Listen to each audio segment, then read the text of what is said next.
What's going on, guys? Back at you with another YouTube Seahawks video. Gotta clear something up. And I remember this Monday after I posted part 2. The reason I couldn't remember what game I went to, the year we lost, the year the Seahawks lost in the Super Bowl. But it's because I didn't go to Seattle. The year I went to San Diego to watch them play the Chargers in 90-degree heat.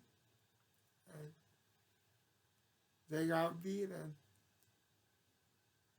That was the first showing of the chip in the armor for the Seahawks, because they got beat by Phillip Rivers and North Turner. Easy for me to say. Because unlike other teams, the Chargers didn't waste time looking for the big plays. They took what was given to them, the underneath pass play, took the yards, kept going, till the Seahawks were dead, tired on defense. Something that kind of the Seahawks can never get right after that. At least after the loss in the Super Bowl. Just my opinion. You got the corners playing back so they don't get beat over the top. You got the safeties playing back. So in case one of the corners get beat over the top, and the safeties covered for the corner, you got the linebacker driving 15 yards back to cover the middle of the field, but nobody's covering the 5 to 10 yards of the field, which is why the offenses would just dink and dunk on the Seahawks, and that's how they would beat them. Now that Ken Norton is finally gone, no disrespect to Ken Norton, my godmother actually knows his kids, so no disrespect to him, but now that he's gone, the Seahawks are gonna move to a 3-4 defense, 3 linemen, 4 linebackers. One can either rush the quarterback or play coverage, depending on the situation, but that's besides the point. Let me go back. So, the year we lost to the Patriots, I did not go to Seattle. I just wanted to clear that up. I didn't remember until I posted the video on Monday. I'm like, why can't I remember what game I went to? And then I remember Oh, that's right. You didn't go to Seattle that year. You went the next year when the Seahawks played the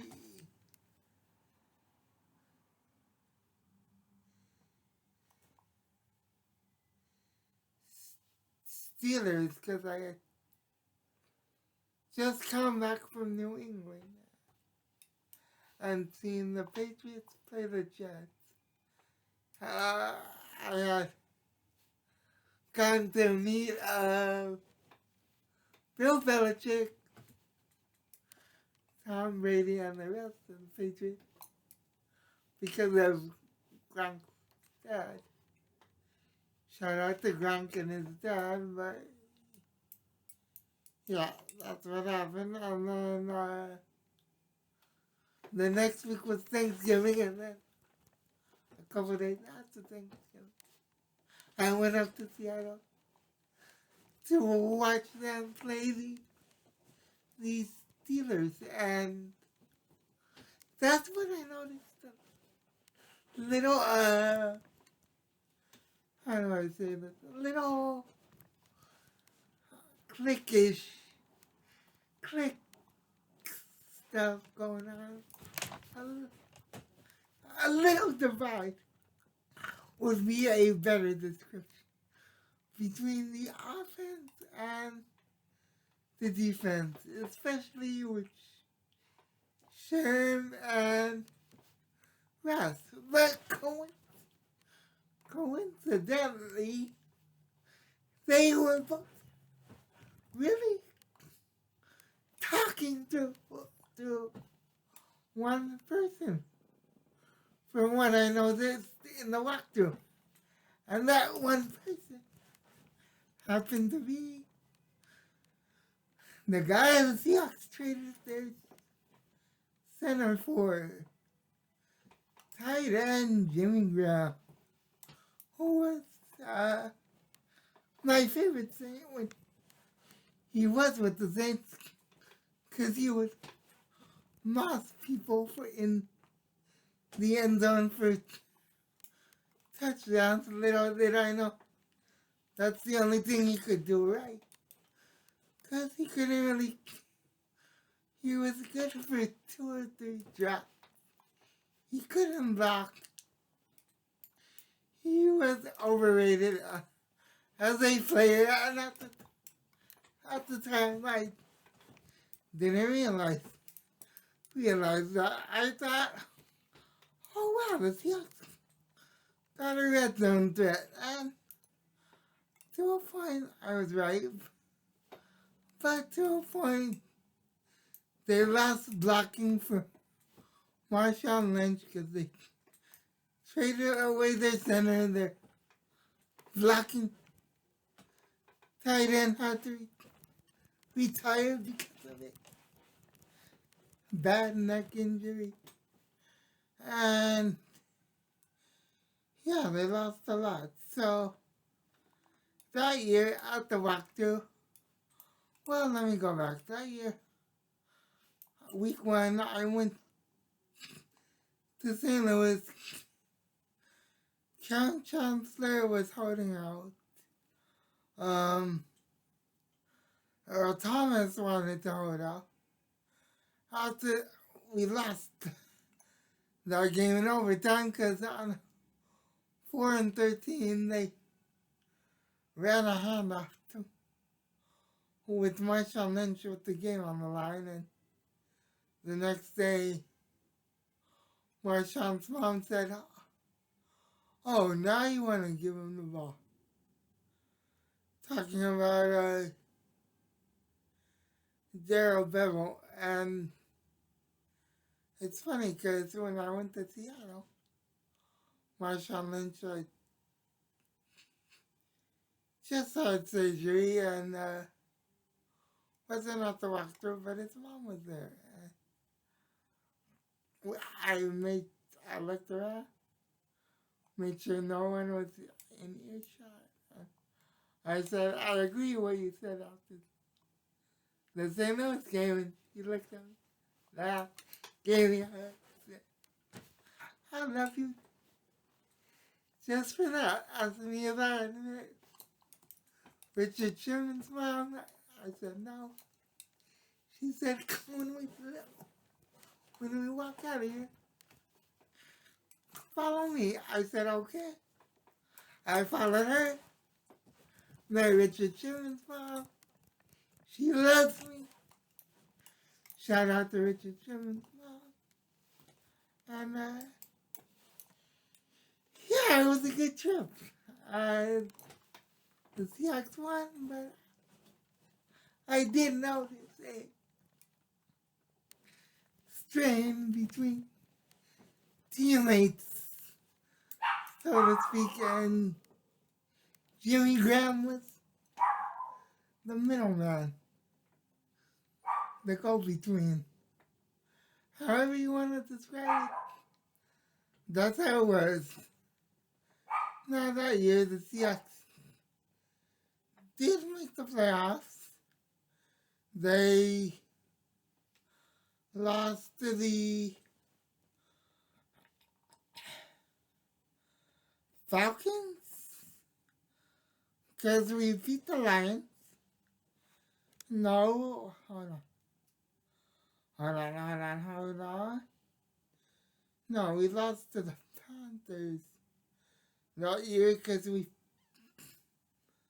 beat the Vikings in the playoffs in -degree weather because Blair Walsh missed a chip shot field goal.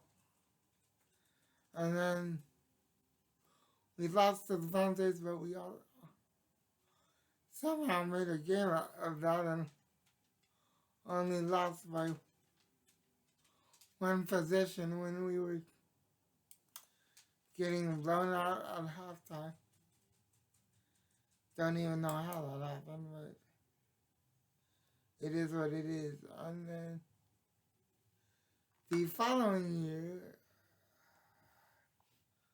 I want to say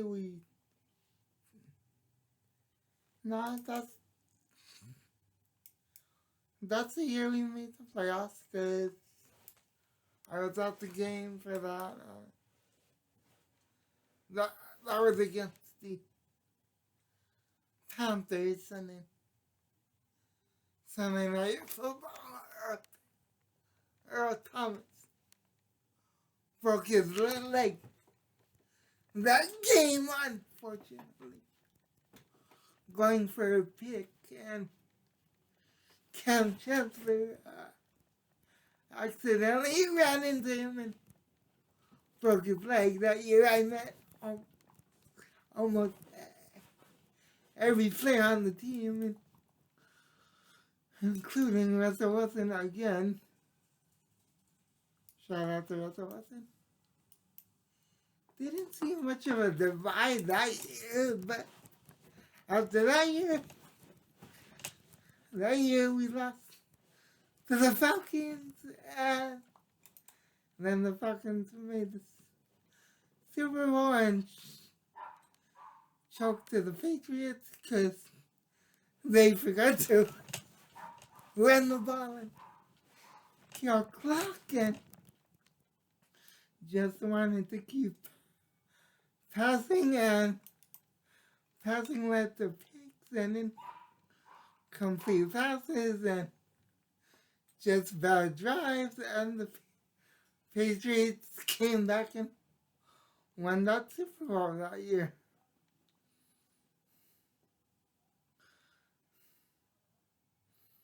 So yeah, then that offseason the Seahawks, was it that offseason? I think it was that offseason.